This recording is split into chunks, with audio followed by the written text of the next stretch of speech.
இனி நம்ம வந்து என்ன பார்க்க போகிறோம்னா வந்து இந்த இதுதான் பார்க்க போகிறோம். Tiffin box. இது வந்துட்டு இன்றைக்கி தான் வாங்கணும், புதுசு. வாங்க வீடியோக்குள்ளே போயிடலாம். வாங்க வீடியோக்குள்ளே போயிடும். இப்போ வந்து வீடியோக்குள்ளே வந்தாச்சு.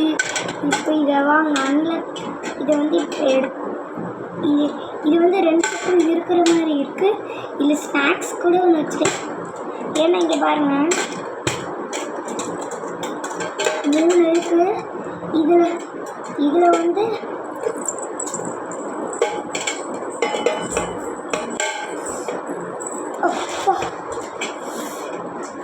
திறக்கவே முடியல ஃப்ரெண்ட்ஸ். இதுக்குள்ளே ஸ்நாக்ஸ் வச்சுக்கலாம். இதுக்குள்ளே ஏதாச்சும் பொரியல் குழம்பு இல்லைன்னா இதுக்குள்ளே ஏதாச்சும் சாதம் அந்த மாதிரி வச்சுக்கலாம். ஆனால் நான் இதுக்குள்ளே சாப்பிட மாட்டேன். அதனால் நான் பெரிய கிளாஸ் ஆனது இங்கே வச்சுப்பேன். அப்படி தான் நினைக்கிறேன். இல்லை எங்கள் அம்மா இப்போயே கொடுத்துருவாங்க. சரி, இந்த வீடியோ அப்பா ஃப்ரெண்ட்ஸ் இந்த வீடியோ முடிஞ்சிச்சு. இந்த வீடியோ பிடிச்சிருந்தால் லைக் அண்ட் சப்ஸ்கிரைப் பண்ணிக்கோங்க. Bye guys.